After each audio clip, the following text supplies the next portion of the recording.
Who could be ringing the church bell at this time? Maybe it ain't an ooh, Father. Maybe it's an it. And maybe it's tolling the bell. Oh, there's no such things as ghosts and monsters. Haven't I made that clear to you? Something tore the throats out of Charlie Rousseau's sheep, and that something didn't leave any tracks. Andy Trent here saw a weird glow moving across the marshes last night. And this morning, he found 2 of his sheep dead. Their throats torn open. Maybe the same thing that killed Andy's sheep is tolling the bell. I was on my way just now to deliver a special letter at Penrose Manor when a strange light appeared on the road before me, then moved quickly across the marshes and faded into the mist. I turned the cart around and hurried back here. It's not real. First the light, and now the bell. There's a very sound and logical reason for the bell tolling at this time, and I'm going to find out what it is. You can drive me to the church pots. The letter can wait. No hurry. Nothing will harm you if you're with the priest. Is that true, Father? Ah, what you need is more faith and less imagination. Come along.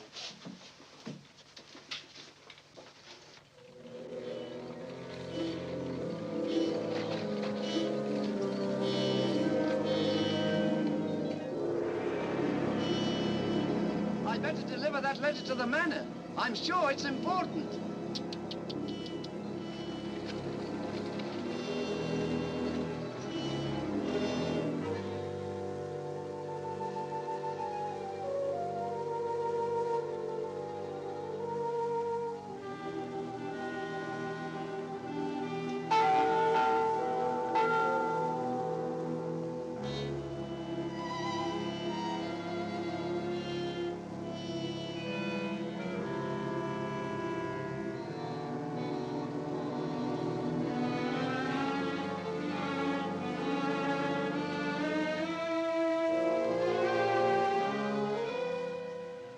Goodness, that bell has stopped. Odd, it's tolling at this time of night. I don't like it. What with this phantom roaming the marshes? I saw it again tonight. Who would that be?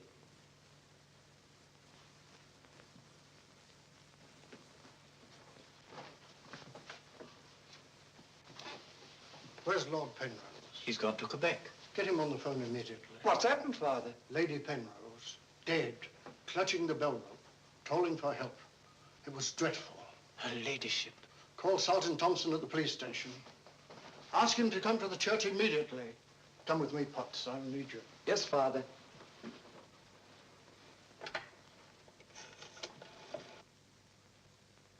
Operator, put me through to Quebec. Lord William Penrose. Yes, he's addressing a meeting of the Royal Canadian Occult Society at a Quebec hotel. It's urgent, sir. Page? Yes, sir? Lord Penrose. Lamont Rouge is on the telephone. It's urgent. It's in the Gold Room. Yes, sir.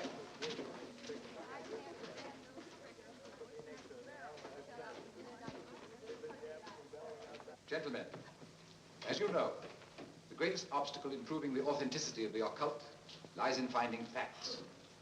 However, if the facts are there, even the most hardened skeptic, provided it has an open mind, must finally acknowledge the actual existence of the supernatural.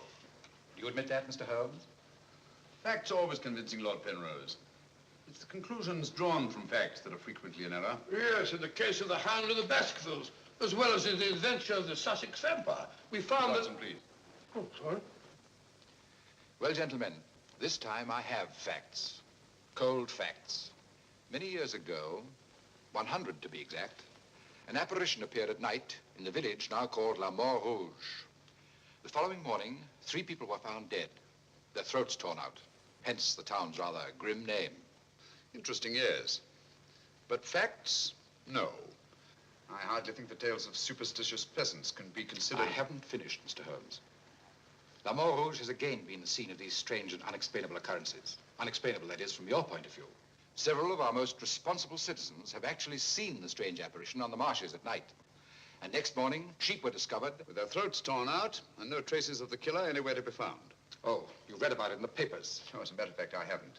It was merely a deduction. A rather obvious one, I'm afraid. Deductions are a weakness of mine, as Dr. Watson can tell you. Would you believe it? Holmes could... Well, those are facts, Mr. Holmes. Ignore them if you can. But it's very urgent, sir. Okay, well, go ahead. Thank you. I never ignore facts, Lord Penrose. And I have no doubt that the incident of the sheep with their throats torn out is unquestionably a fact. However, the interpretation of this fact as being final proof of the existence of the supernatural is merely supposition, and therefore cannot be accepted without further data. Your opinions, Mr. Holmes, are undoubtedly the result of your inability to cope with something beyond the realm of your comprehension. Myself, man. I'm sorry, John, but this ridiculous skepticism... Yes, what is it, my boy? La Mort Rouge on the telephone, sir. Very urgent, my lord. Excuse me, gentlemen.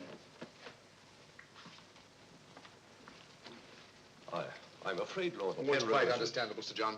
Lord Penrose is deeply entrenched in his beliefs. That's his privilege. Oh, hang it all, Holmes, the fellow was positively rude. Well, shall we see a little overwrought, Watson? I'm leaving immediately.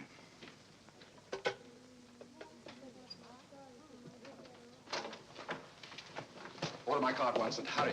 Yes, sir.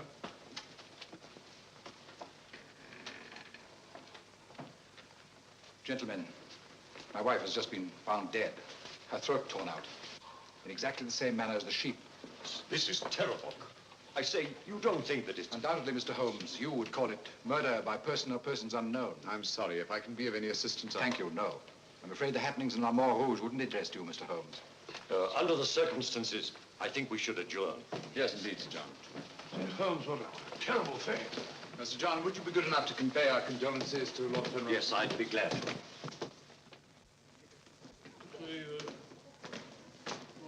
Can't we get something to eat before we leave? We don't often get food like you do here. Don't you ever think of anything else besides your stomach? No, not often. I gotta get a paper. Morning. Good morning, sir. I imagine you'll be glad to get back to London, Mr. Holmes. Yes, indeed. Oh, by the way, there's a letter for you, sir. Thank you. Oh, here's something about Lady Penrose. She was found in the church with her throat horribly cut. Evidently dragged herself from the marshes nearby and tried to summon help with a bell rope. What's it? What is it, Holmes? Listen to this, Watson. Huh? My dear Mr. Holmes, I've every reason to believe my life is in danger. Yet, if you were to ask me how I know, I couldn't give you a logical answer. There is nothing tangible, yet like a terrible premonition. It is all so frightfully real. I heard of your being in Quebec, and I'm turning to you, a stranger, and asking your help in the frantic hope that you'll not fail me. Oh, who's it from? It's signed Lillian Penrose. Lady Penrose? A letter from the dead woman? Well, what's it mean, Holmes? I should say that Lady Penrose lived in fear of her life. Some secret hidden in her past, in all probability. Oh, perhaps it isn't as simple as that. What if Penrose is right? I'm glad we're going back to London. Things like that can't happen in Baker Street. More's the pity, Watson. Huh? Do you know a village by the name of La Mort Rouge? Yes, sir. It's about 12 miles from here, up towards the falls. Thank you. Great Scott, Holmes. You mean you're going to take on the case? Quite. Telephone the airport and cancel our reservations, will you? Certainly, sir. Consider, Watson, the irony, the tragic irony. We've accepted a commission from the victim to find her murderer. For the first time, we've been retained by a corpse.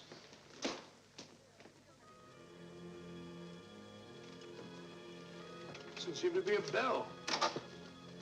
Never mind, come along. Do you think we should?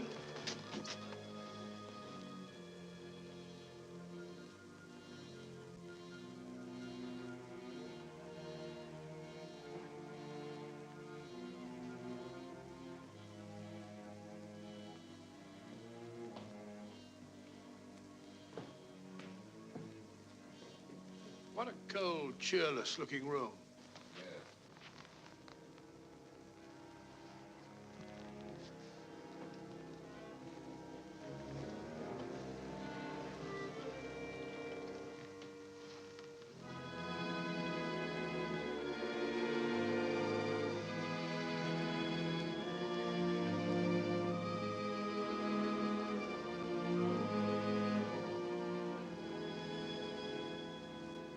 What do you want?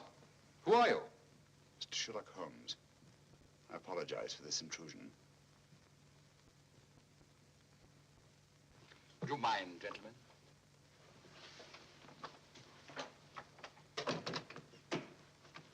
Mr. Holmes, is it your custom to burst into people's houses without ringing the bell? We couldn't find the bell, sir.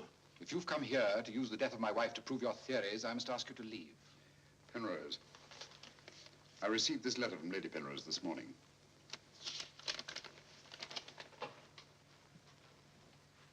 That was devilish awkward.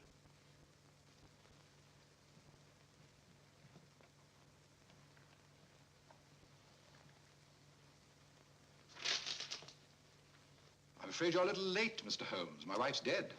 And I've come here to find her murderer. You might have saved yourself the trouble. I'm convinced that the solution of this horrible deed lies in an understanding of psychic phenomena. Although I don't expect you to admit that, Mr. Holmes. I assure you, Penrose, I neither believe nor disbelieve in anything, including psychic phenomena. If I could just see Lady Penrose, it might help dispel much of the mystery that surrounds these happenings in the Mort Rouge. Drake! Why don't you answer the blasted thing? Sergeant Thompson has charge of the case. You'll find him at the police station. And now I must ask you to go and take your assistant with you. You'll excuse me if I don't show you out. Drake! Drake! Drake, where are you? What?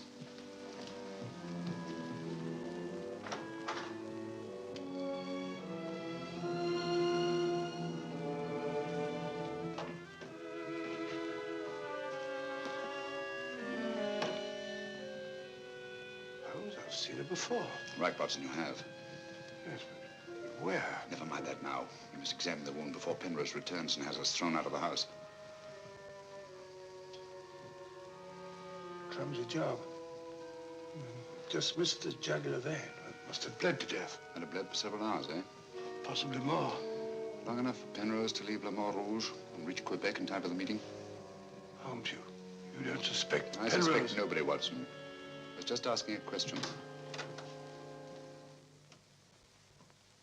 I beg your pardon, gentlemen. There is another who desired the death of her ladyship.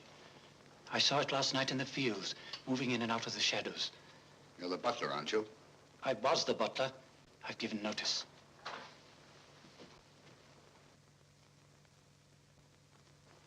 Drake! Get out. Get out of this.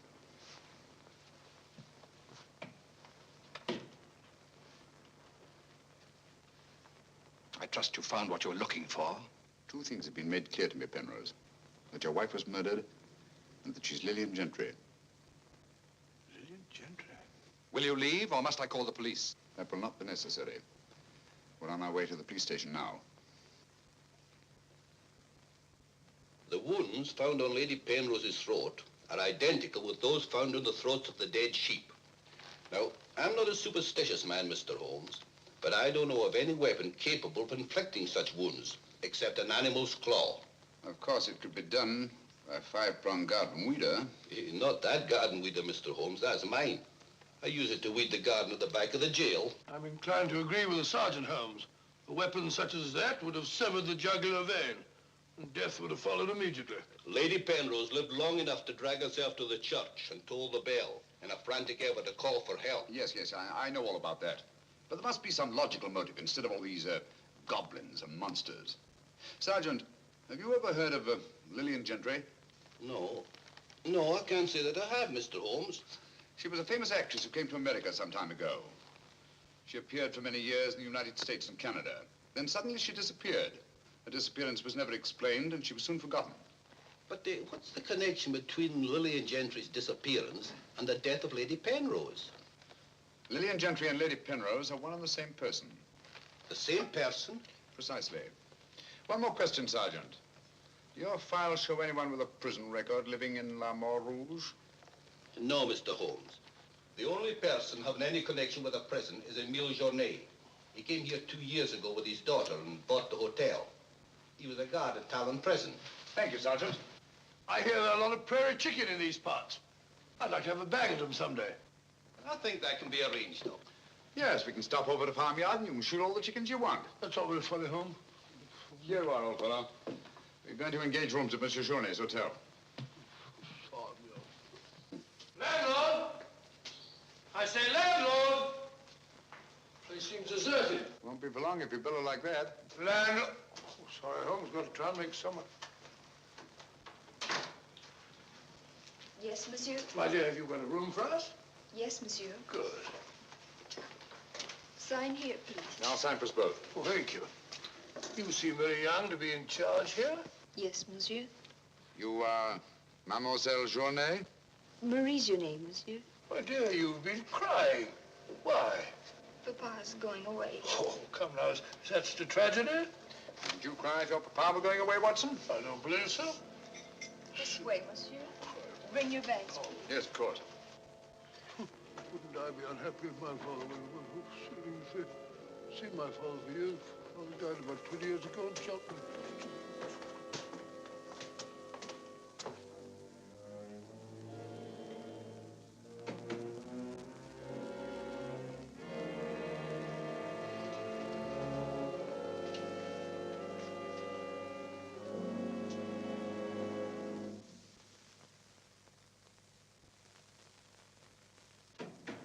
Some talk of Alexander, some of Hercules, of Hector and Lysander, such great names as these. Bills. That's the way it goes, Emile. It costs money to be born, and it costs money to die. Do you know who that was in the car? It was Sherlock Holmes. He's here now. What do you think he'll find? Ghosts and monsters. What else is there for him to find? There's nothing. I don't know. You're afraid, Emile? Of course I am, and so are you. Who isn't? Why should Sherlock Holmes come here? To investigate the death of Lady Penrose. What else? I'm afraid Mr. Holmes will return to London a sadder, but a wiser man. Why'd you say that? Well, you can't arrest ghosts and monsters, can you now? Well, I'm on my way. The mail must be delivered.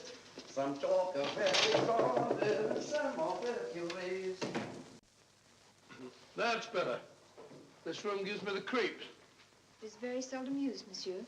It isn't often that strangers come to Le Mort Rouge, and when they do, they never stay. I can't say that I blame them. Will your father be away for long? I don't know, monsieur. When is he leaving? I don't know. Marie!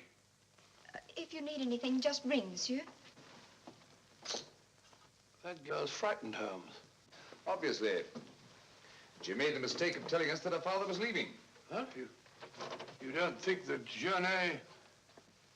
Suppose we have a little talk to Monsieur Journet. It might prove illuminating. Didn't I tell you not to answer any questions? Yes. Didn't I tell you to keep a silent tongue in your mouth? Yes, Papa. So you told them I was going away? Yes, Papa.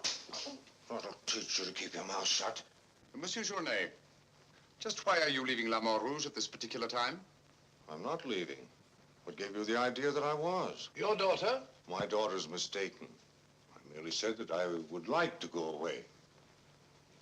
I've just been teaching her the difference. Yes, so I observed. I can't say that I approve of your method, sir. I'll ask you to mind your own business. Run along, dear. Oh, there, my dear. Disgraceful, hitting a child. Monsieur Journet is quite right. It's none of our business. Monsieur Journet, what do you know of the death of Lady Penrose? Only what everyone in the village knows, that she was killed by the monster. You've seen this monster? No, but who else could have done this terrible thing? Sheep have been killed, their throats torn out. You were a jailer at Talon prison, weren't you? Oh, yes, monsieur. Why did you decide to come to La Mort Rouge? Well, I always wanted to own a hotel, and I heard this one was for sale, so I bought it. That was 2 years ago. Yes. I believe it was about the time the monster made his reappearance, wasn't it? Do you suspect me of being the monster, Mr. Holmes? No. I was just remarking a coincidence. I thought you didn't believe in those things, Holmes. Quite right, Watson, I don't. At least, not in the supernatural variety. Not the werewolf who bites into his victim's throat with his teeth. But, a monster who uses for his weapon of death a 5-pronged garden weeder, yes, that's a little more in my line. I don't know what you mean. I mean that this monster's been recreated and used as a screen behind which to commit a horrible crime. Whoever did it felt certain that no suspicion could possibly fall on him. But my unexpected arrival upset his plans. Very possibly he became frightened, decided to run away. You're right, monsieur. I was running away. But not for the reason you think, but in fear of my life. And who would want to kill you? I don't know. It's like some terrible premonition. But it's so real. The very word, it's in Lady Penrose's letter. Yes. That still doesn't explain this garden weeder. I swear to you, I know nothing about its being here. Haven't we better send for that fellow, Sergeant Thompson? No, Watson, that won't be necessary. Monsieur Journet knows as well as we do that you can't run away from yourself. Oh, would you be so good as to return this to Sergeant Thompson, monsieur? I took it away quite by accident.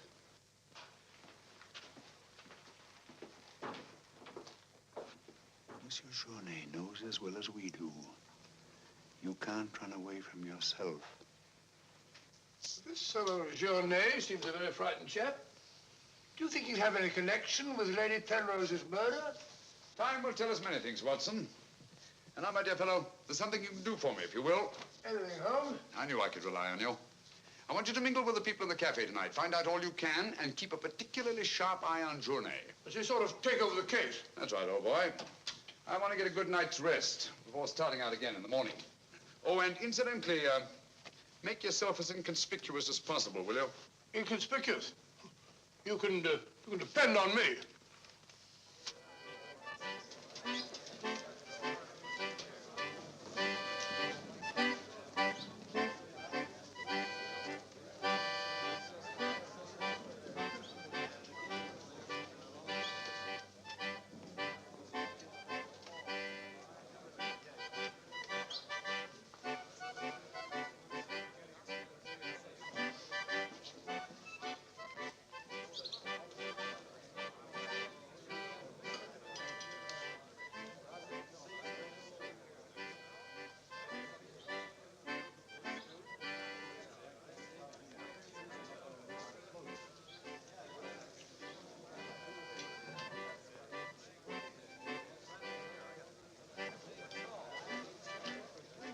Thank you, my dear.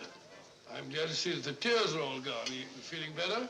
Thanks to you and Mr. Holmes, Papa's not going away. Not going away? Oh, good.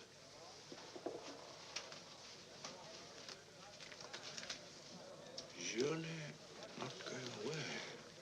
There are many phases of the supernatural, Mr. Drake. Witchcraft, vampires, werewolves, ghosts, monsters. You'll find them all in the history of crime. So I say to myself, Potts, this is the handiwork of the supernatural. I gather that your name is Potts, that you're interested in the detection of crime. Allow me to introduce myself. My name's Watson, Dr. Watson of 221B Baker Street, London, England. How do you do, sir? Here's to crime. Bigger and better crime. I deduce, my good man, that you're somewhat drunk. Yeah. Sharp he is, sharp as a tack, and just as flat-headed. You might also deduce that I'm leaving this place. Getting out as soon as the bus I'm waiting for hoots its hooter. I believe they say honks its hooter in these parts. Hoots to me, honk to you. Hoot, hoot. My dear fellow, I don't care two hoots whether it's hoot or honk. Oh, that's my bus, gentlemen. I just heard it hoot its hooter distinctly. If you solve this case, let me know. Personally, I'm betting on the monster. You take my advice, Patsy. Get out of this place before they find you with your throat cut.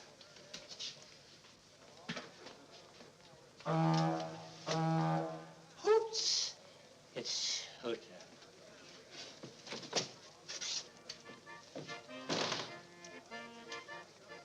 Nervous? Well, the thought of having your throat torn out by some monster isn't likely to make you very gay, Dr. Watson. No, indeed. Some of Monsieur Journet's excellent wine will soon remedy that. Marie, would you bring a bottle of this excellent wine for my friend here? Yes, monsieur. Mr. Potts, as a student of the occult, supposing you give me your theory of this murder. You like this wine? Oh, but Dr. Watson, I never drink anything stronger than milk. Teetotaler? No, hiccups.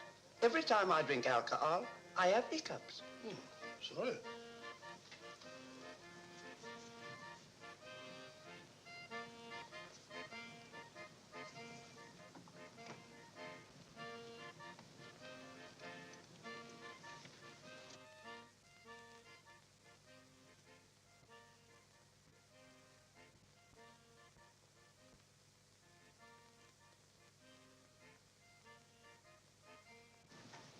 Mr. Holmes.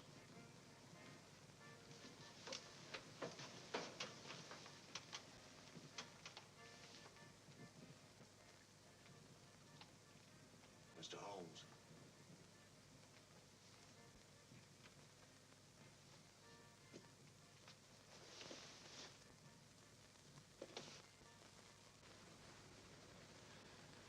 This circle is where the murder actually occurred. Yes, Mr. Holmes. There's a footpath just beyond the church which leads across the marshes. Follow it for half a mile and you'll be there. Thank you, Sergeant. I'm sure I'll find it. Mr. Holmes, I wish you'd let me go with you. It's dangerous on the marshes at night.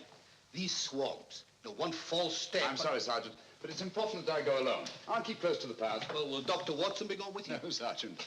I asked him to do some research work of his own, and by now he's probably magnificently involved. Good night. Good night, Mr. Holmes. But according to your theory, Dr. Watson, everyone in the village is under suspicion. Pardon me. It's quite all right. Oh, thank you. Murder is a very interesting study, gentlemen. I well recall a short story by that brilliant author, G.K. Chesterton, in which the murder is committed by a postman. I refer, of course, to the Invisible Man, a brilliant bit of deduction on the part of Father Brown. I'm a postman. Precisely why I mentioned it, to illustrate the absurdity of assuming because one man in a postman's uniform is a murderer, any other man in the same uniform should be suspected. Thanks. Had me worried for a minute. Oh, Philistine, flabbed it up. A child can see that this ridiculous monster has got you all afraid of your own shadow. I saw Lady Penrose. I wouldn't like it to happen to me. I'll be getting on. I'm going with you. Good night, Doctor. Good night. It's right all right.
So strange about a church bell ringing. It rang the same time last night.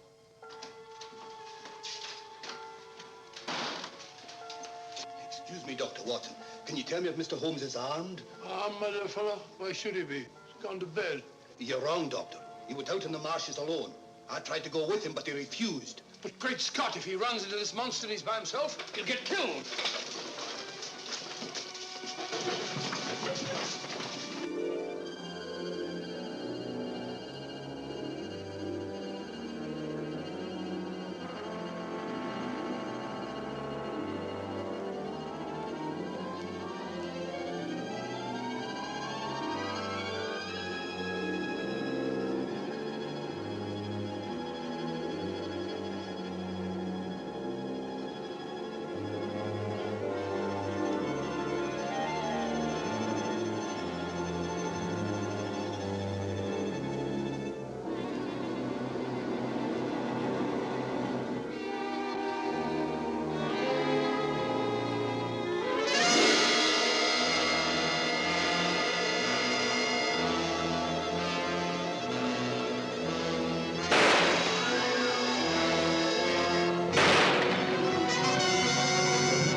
Holmes! Holmes! Are you all right? Where are you, Watson? Here I am. Over here, Holmes. Watson, where are you? I'm in the bog. Oh, good gracious. Come here. Your instructions were to mingle with the people and stay in the cafe. Sergeant Thompson said you were out here alone, so I thought you might need help. Yes, so you proceeded to fall in the bog, eh? Fall? I was pushed into the blasted thing. Pushed by the most ghastly apparition. Came at me like a roaring furnace, with spitting fire in all directions. Before I could get my revolver, the thing was upon me. The next thing I knew, I was in the bog. Are you all right, Mr. Holmes? I heard shots. Yes, I'm all right, but Dr. Watson here seems to have encountered the monster. He has? Come along, old fella. We'd better get you out of these wet clothes and into a hot tub before you catch a death of cold.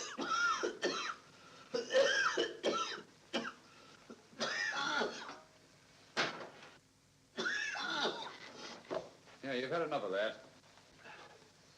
Drink this. You'll be as fit as a fiddle in the morning. Oh, you had such a bad time. I got a right to share your dangers. Thanks, old fellow. You know, I wasn't sure the villagers weren't right. And if it did turn out to be some sort of supernatural monster, well, why should I involve you? Rubbish.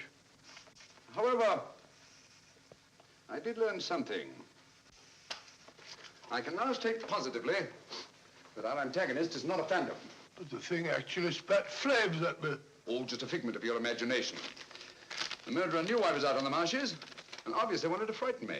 You frightened me, all right. How do you manage the flames? Merely clothing, treated with phosphorus. When the murderer fled, his shirt caught on a tree, and this piece of cloth was torn off. Come in. I'd like a few words with you, Mr. Holmes. I'll come directly to the point. Hello? What happened to your assistant? I'm not his assistant. If you must know, I was pushed into a boggy hole on the marsh. Pushed? By whom? I don't know. Spat fire at me.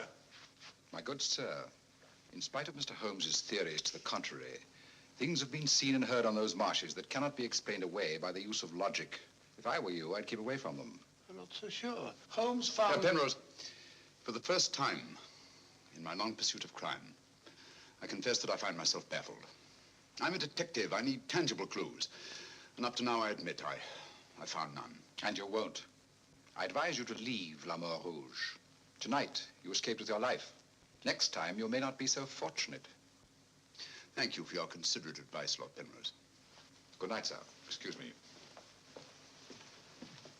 Oh, good night. I don't like that fellow, Holmes. Why do you think he came here? He wanted to find out if we discovered anything. He seemed very pleased when I told him we hadn't. Now, Watson, there are one or two questions I want to ask Sergeant Thompson. You stay here. I have a vitally important job for you. Anything, Holmes? What do you want me to do? Go to bed. Yes, it's cotton fabric. Yeah, take a look. That discoloration. The purple ink must have been spelt on it. Possibly. I should say this cloth was red with blue lines. Probably large checks.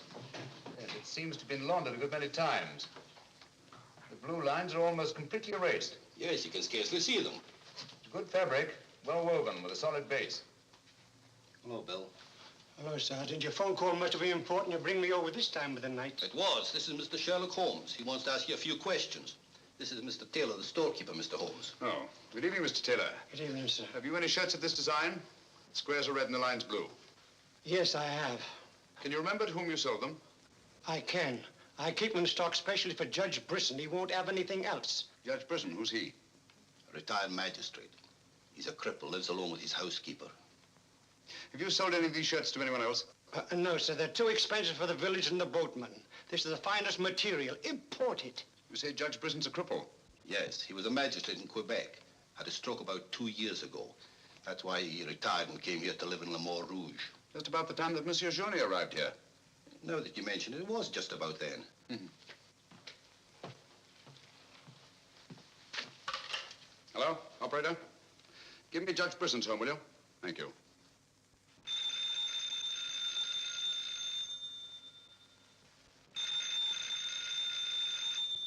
Nora. Let it ring. Haven't I told you not to answer the phone at night? Yes, sir. Well, then obey my orders. Yes, sir.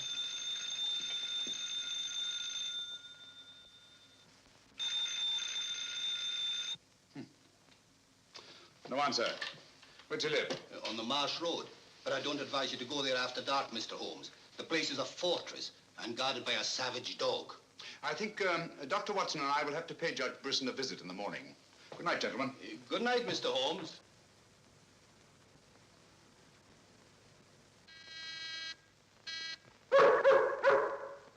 Two locks on the door. One of them new. Yes, I should say that Lady Penrose's death had increased Judge Brisson's terror. Don't like the sound of that dog. No, sounds hungry. Possibly ravenous. Couldn't we come back after he's had his breakfast? I'm sorry, Watson. Our business won't wait. Oh. Stop now. Yes, Watson.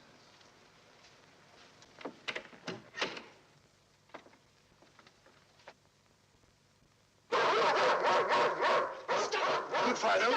Good Fido. Good Monty. Good Winnie. Who is it? Sherlock Holmes and Dr. Watson. I telephoned Judge Brisson we were coming. You can't come in. He's given orders no one is to be admitted. You wouldn't want Judge Brisson's death on your hands, would you? No, sir. Then you'd better let us in. I'll probably lose my job for this. Not after we've talked to Judge Brisson. My good woman, you keep an eye on that dog. Oh, don't worry, Watson. You know as well as I do. The dog won't touch you if you're with its master or mistress. Well, you know it and I know it. We're quite sure the dog knows it. Good dog. Happy dog. Nice, Winnie. Good Winnie.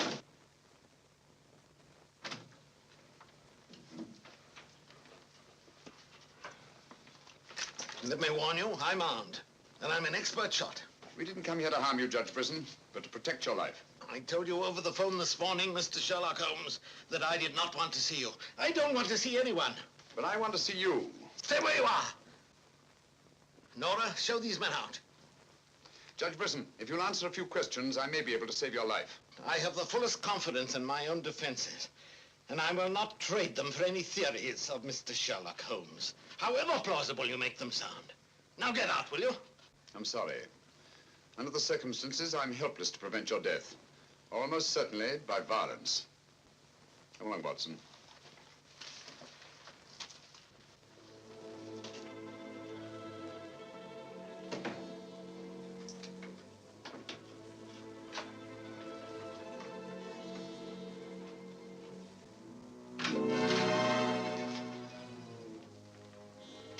Pardon me. May I trouble you with that envelope? I must have dropped it.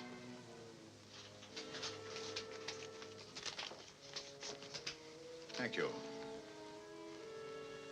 You're a very clever man, Mr. Holmes. A crude device, Judge Brisson, but it's confirmed my suspicions that you're not the cripple you pretend to be. I'm sorry. But I'm frightened of everything and everybody. Why don't you sit down? You want to get shot, Holmes? Come in, Watson, and close the door. Sit down, old fellow. Judge Brisson has decided not to shoot us. Oh, very kind of him. Gentlemen, this fear's driving me mad. It's quite understandable. The whole village seems to be consumed with fear. But in your case, judging from your vicious dog, those barred windows, and that hunting rifle, it's not fear of the supernatural. Just what are you afraid of? Well, truthfully, Mr. Holmes, I don't know. And yet I feel its very presence. At times, I feel I can almost reach out and touch it. When I first came to La Mort Rouge, I had a slight attack. It affected my legs, but, well, I've recovered. And you've continued the deception, using the wheelchair as an excuse for not going about the village. Well, you see, people would be more inclined to accept my hermit-like existence. Yes, naturally. Tell me, Judge Brisson, had you ever heard of Monsieur Journet before you arrived at La Mort Rouge? No, I hadn't. How many of these shirts has your housekeeper purchased for you? Oh, 4 or 5. I'm not positive. You still have them? Well, 1 or 2 became badly worn, and I told my housekeeper to give them to a man who was doing some work for me at that time. Can you describe him? No, I'm afraid I can't. That was about a year ago, you see, and, well, I didn't pay much attention to him. He worked in the garden. Could your housekeeper remember him? No, that was a different housekeeper then. She went to the United States. Try to remember, Judge Brisson. Your life may depend on it. I do remember one thing. He had a very slight limp. I used to watch him from that window as he walked across the lawn. Splendid. Continue your vigilance, Judge, and under no circumstances allow anyone to enter the house, even someone you may know well. What's that mean, Holmes? It may mean nothing, Watson, and it may mean everything. I'm quite sure that Sergeant Thompson will have observed a man with a limp in a village the size of La Mort Rouge. Good day, Judge, and thank you. Good day, sir. I'm sure Sergeant Thompson will have observed a man with a limp in a village the size of La Mort Rouge.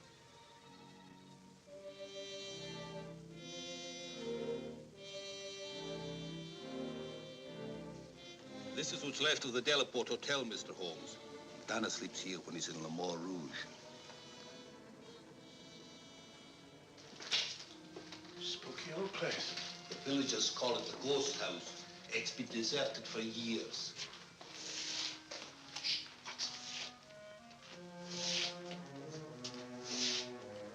He walks with a limp.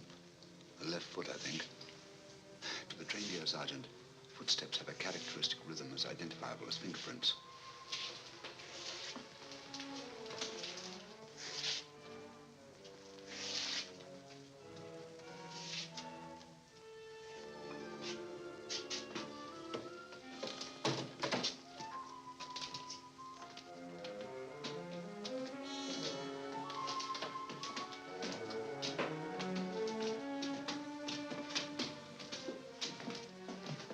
What do you want? We've come to have a talk with you, Tanner. I've done nothing.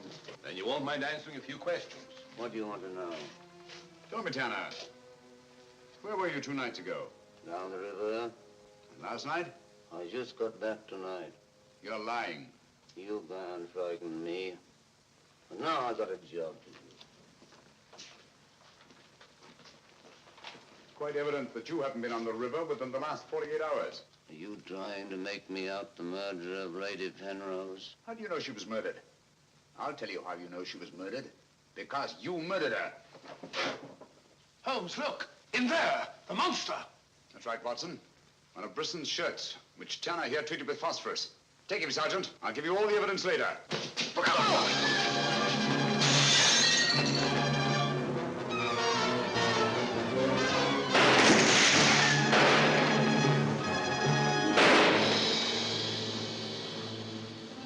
You got him, Sergeant. I'm sure of it.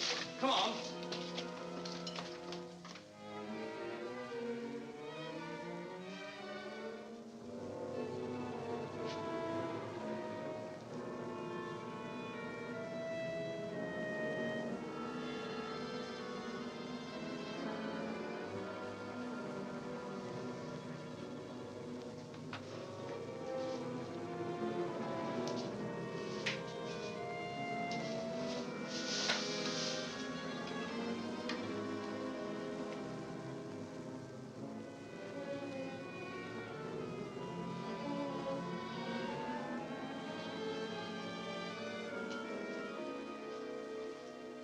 I see no reason why we shouldn't leave for home tomorrow.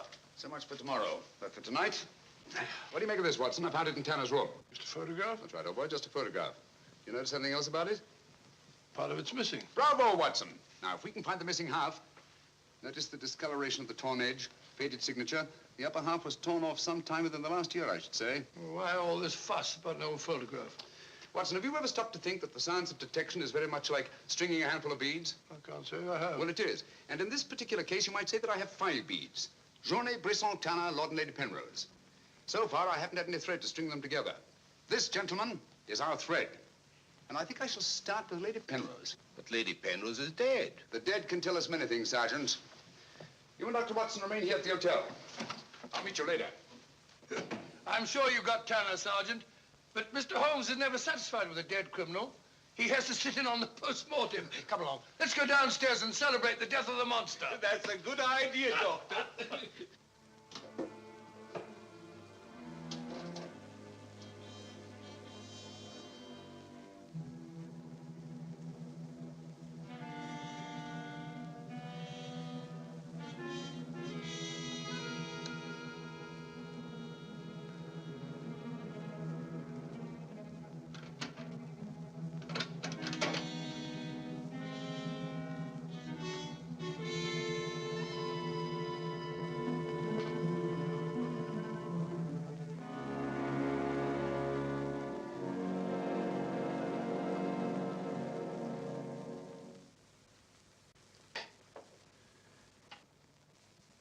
So the great Sherlock Holmes becomes a common thief. You realize, of course, that I might have shot you. I knew that you'd refuse to see me, so naturally I had to take that chance. Tell me, who is Alistair Ramson? What has he to do with your being here? Perhaps this will explain. Found the lower half in a room occupied by a boatman named Tanner. The upper half was in Lady Penrose's safety box. Alistair Ramson murdered a fellow actor in my wife's company. He was sentenced to life imprisonment. The whole thing was a great shock to her. So she retired from the stage and you married her shortly after? Yes. Where and when was this murder committed? In Quebec, 5 years ago. Ramson was shot 3 years later trying to escape from Talon prison. His body disappeared in the St. Lawrence. Was it ever recovered? I don't believe so. Penrose, Alistair Ramson and Tanner are one and the same person. What? It was he who sent the upper half of that photograph to your wife as a warning. What could my wife have in common with a murderer? Yet he killed her. He killed her? Yes. The monster was none other than Tanner himself. We found a shirt impregnated with phosphorus in his room. Tonight, when we faced him with the evidence of his crime, he bolted and jumped out of the window into the river. Sergeant Thompson fired a couple of shots at him. He's dead? In a way, yes. I don't understand. Tanner is dead only because he was discovered, and had therefore outlived his usefulness to his creator. But I'm afraid that Alistair Ramson, the actor, who created and played the part of Tanner, is very much alive. But surely, now that you know who the murderer is, the police... It's not quite as simple as that. During the time he's lived here, Ramson has undoubtedly established another character for himself, perhaps several others, who are by now familiar to the people of the town of Le Mans Rouge and quite above suspicion. He could be almost anyone in the village. He may even have been your butler, Drake. This is fantastic. Yes. Yet Lady Penrose's death is only the beginning. There's no saying where this madman will strike next. Tell me, is there anyone else in Le Mans Rouge who may have been connected in any way with the case of Alistair Ramson? Judge Brisson was the magistrate who tried and sentenced him.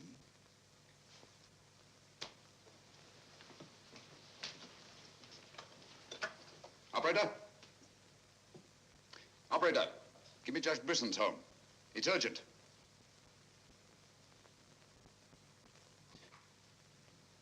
Judge Brisson, this is Sherlock Holmes. Oh, yes, Mr. Holmes. Oh, I'm quite all right, thank you. I've chained up the dog, as you asked. As I asked? I haven't telephoned you before. Somebody's obviously imitated my voice in order to gain access to the house. I was certainly, Mr. Holmes. I'll lock all the doors and await your arrival. Yes.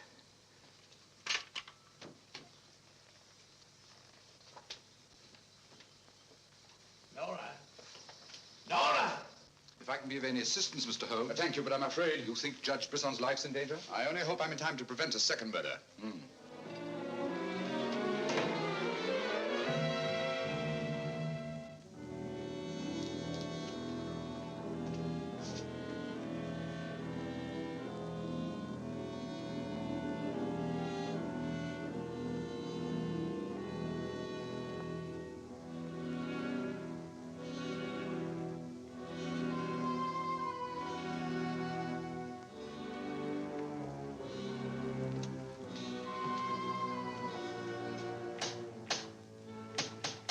That's Mr. Holmes. Show him in.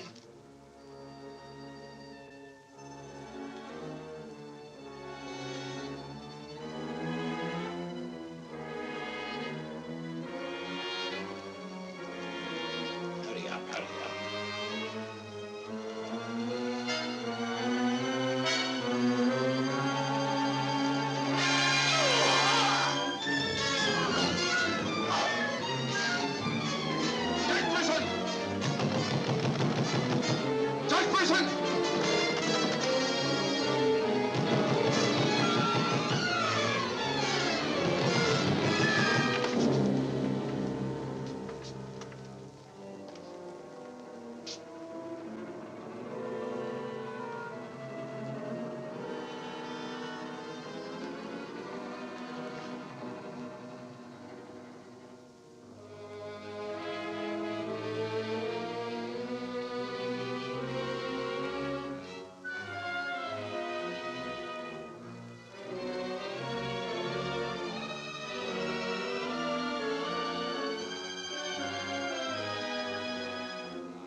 You know who it was? I don't know. I don't know.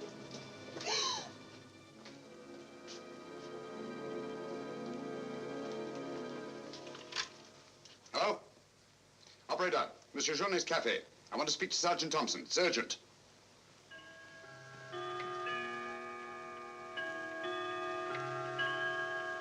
Sergeant Thompson, this is Sherlock Holmes. I'm at Judge Brisson's. He's been murdered. Judge Brisson's been murdered. Judge Brisson? The murderer gained access to the house, gagged and bound the housekeeper, then disguised as Nora, murdered Judge Brisson. I'm returning to the old Delaporte Hotel on the chance that he'll go there to change his clothes and assume another disguise. Ask Dr. Watson to meet me there as quickly as he can, will you? You'd better come here at once and take charge. Right.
Throw your revolver on the floor in front of you and raise your hand, Sherlock Holmes.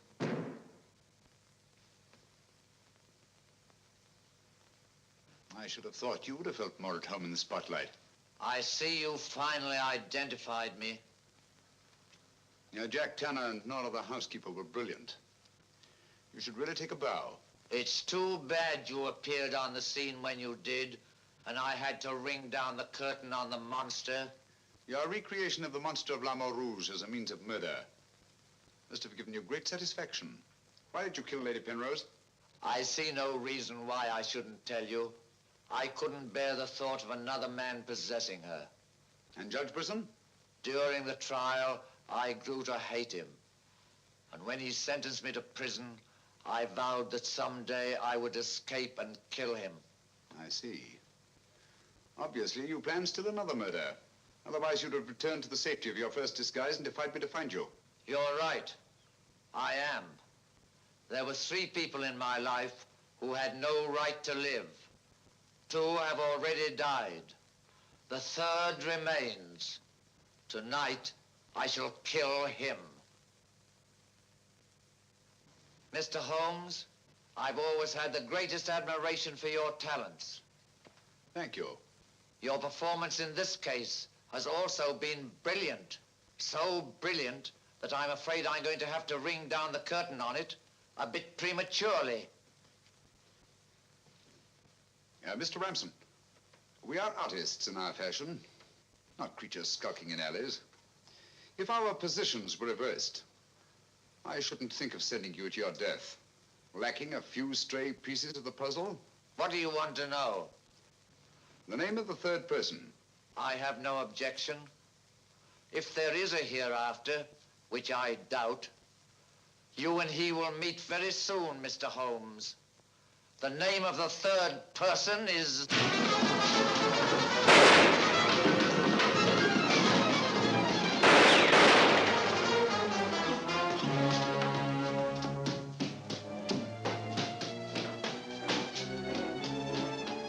Coming, Holmes! Look out, Watson!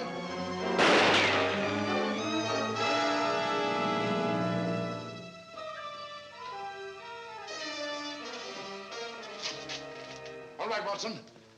Where is he, Holmes? He's gone. Thank heavens you're safe. Thank heaven you came and you did. There it is, Watson. Look out.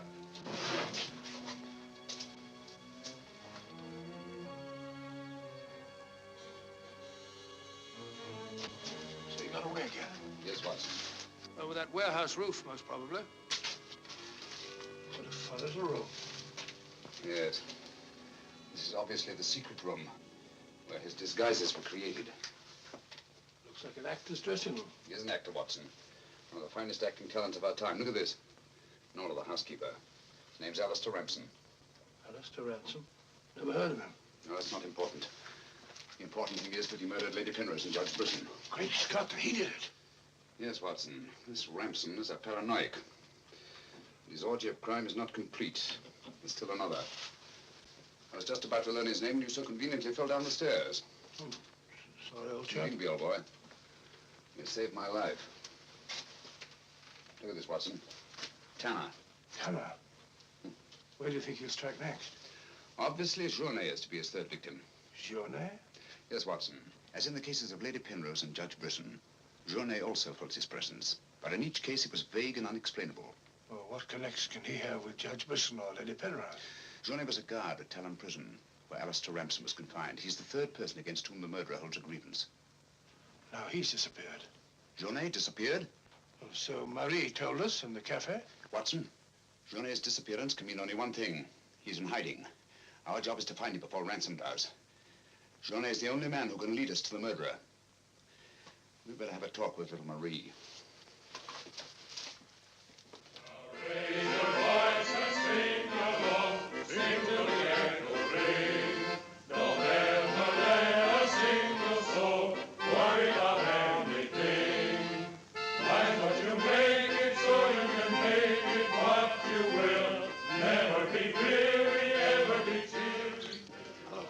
Have you seen Marie?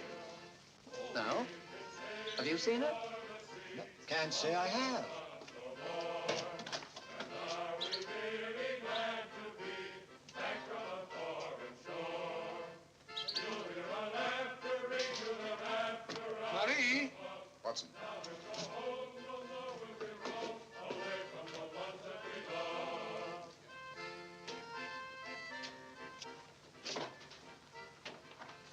What is it, Holmes?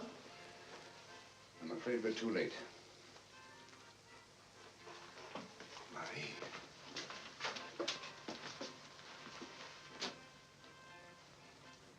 Don't touch anything, Watson. Murdered in exactly the same way as Judge Brisson and Lady Penrose. Poor innocent little child. I should have prevented this. Nonsense, my dear chap. You did everything possible. How on earth could you have prevented it? The child's death is a tragedy, of course. I see exactly what happened. She was standing here by the desk, and the murderer came in by that door. He came in through that door, but Marie was not in the room. She alone, of all people in the cafe, saw Ramson enter this office. It was someone she knew well. Someone who might have a message from her father. So she followed him here. And when she refused to tell him where her father had gone, he killed her. Ramson already knew that Johnny had disappeared, but he didn't know where. When he questioned her, she became suspicious, and it was then that he killed her. Telephone Sergeant Thompson, will you? And he's at Judge Brisson's. Ask him to come here at once. And see that no one leaves the cafe until he gets here. The murderer may be among them.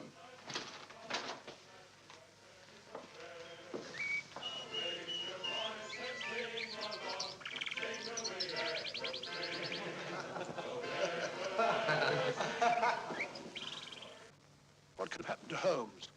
He's been away all day. It's very unfair of him keeping me in suspense like this. He knows how worried I become. He continues to do it, and do you know why? He actually enjoys making me miserable. Half a mo.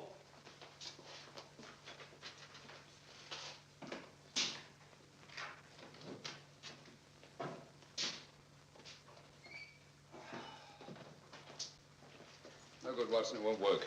What won't work? I've been to every place where Journet could possibly be in hiding. That's where you've been all day. Yes, Watson, and I must admit that I'm completely baffled. We've got to find Journet before it's too late. But how? I've been everywhere within a radius of 5 miles of this village. I've even been to the church in the hope that he'd disguise himself and attend Mass. He may have gone to Quebec. Every road's covered. He hasn't left this vicinity, of that I'm certain. All right, I'll answer it. Hello? Hello?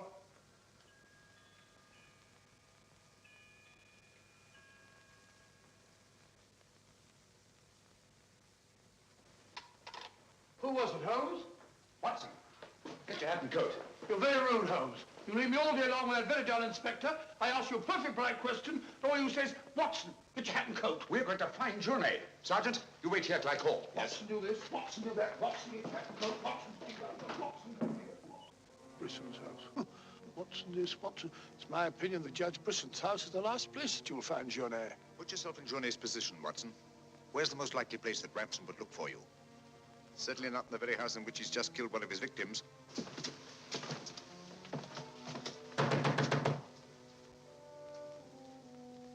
Journet! Journet! It's Sherlock Holmes and Dr. Watson. We're here to help you. I don't like the look of it, Holmes.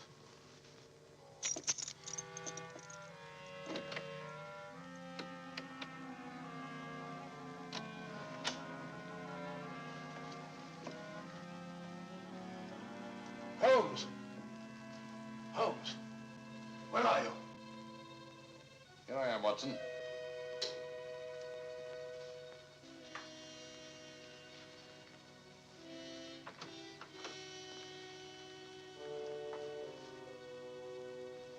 Journet! What do you want? We've come to help you. How did you know I was here? When you called your hotel just now, I answered the telephone. The chimes of Brisson's clock here merely confirmed what I already knew. You must return with me to the cafe at once. I'm not leaving this house. The murderer is waiting out there in the marshes to kill me the moment I leave here. Naturally, but first he must have the opportunity. If you return to the cafe, he'll have that opportunity. It's the only way we have to apprehend the murderer. What if I refuse? Journet, what I have to say to you is not going to be easy. Marie... What? Murdered. Now you know why you must return. This fiend must be brought to justice. Justice? This monster kills my poor innocent child, and you talk of bringing him to justice. Will that compensate me for the death of Marie? If it's the last thing I do, I'll kill him with my own hands. You can't take the law into your own hands. Once you've returned to the hotel, he'll make an attempt on your life. Then we'll get him. How will we know who he is? We already know. It's his disguise that we haven't penetrated. Who is he? Alistair Ramson. Recognize the name? He attempted to escape from Talon prison when I was a guard there. Journey, if you don't want to remain in hiding for the rest of your life, you must return to the hotel and help me to put an end to this monster for all time. Come. Let's go. Good. Put an end to him. How are you going to do that, Holmes? I'll tell you both about it on the way to the hotel. So you're really leaving, Doctor? Yes, Sergeant. Gentlemen, Mr. Sherlock Holmes and I are leaving immediately for London. It's extremely regrettable that the murderer has escaped us, but all our cases cannot be crowned with success. I'm extremely sorry, gentlemen. Have you no idea where this fiend has gone? Mr. Holmes is of the opinion that he's escaped across the border to the United States. It may be years before we can trace him, if ever. Oh, Jenny, just a minute. Our bill, please. Bill? Yes, Mr. Sherlock Holmes and I are leaving immediately. Oh, I'm sorry, Dr. Watson. I'm just on my way to the church to offer a prayer for Marie. I'll forward your bill to you. Yes, of course, my dear fellow. I understand. We'll leave our address at the desk. Goodbye, Mr. Potts. It's been a great pleasure knowing a man of your intelligence. Thank you, Dr. Watson. It has been most stimulating talking to one of your vast experience. Oh, thank you. Let's hope that we shall meet again someday and continue our little chats on crime. It would be most exciting. Oh, by the way, Mr. Holmes would like to see you for a minute in his room. Yes. I'll show you where it is. It's the second room on the right up there. Thanks. Hey, Neill, it's me, Potts. Do you mind if I walk part of the way with you? It's a bit frightening out here. It's these marshes. This is almost the very spot where Lady Penrose was attacked. 3 deaths in 3 days. It's a pity Marie had to be killed. She was such a sweet child. 3 deaths in 3 days. And still one more to be accounted for. You were frightened, Amy. It's strange to see you showing fear. The man I hated at Talon prison. Ramson!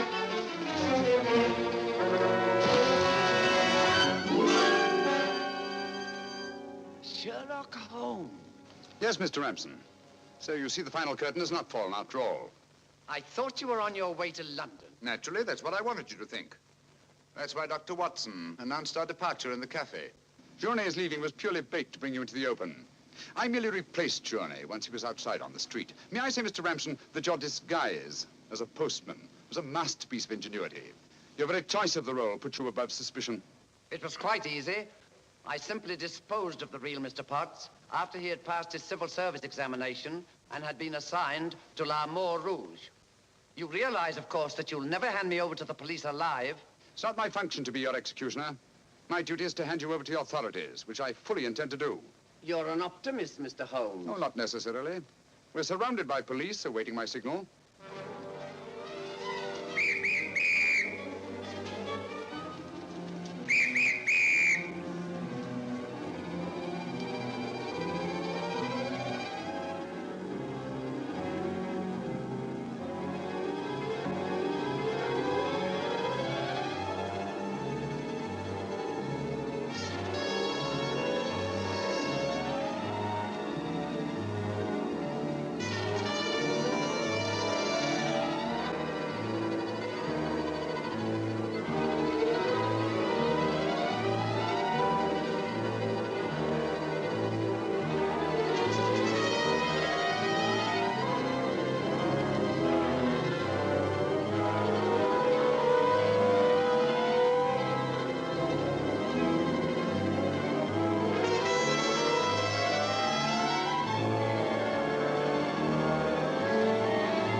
killed him. With this. Ransom's instrument of death has been his own executioner. Well, gentlemen, our search for the monster has ended where it began, on the marshes. Eh, Watson? Watson, where are you? Why isn't he here? He was with us a minute ago. Watson! Here I am, Holmes. Where are you? I've fallen in another hole.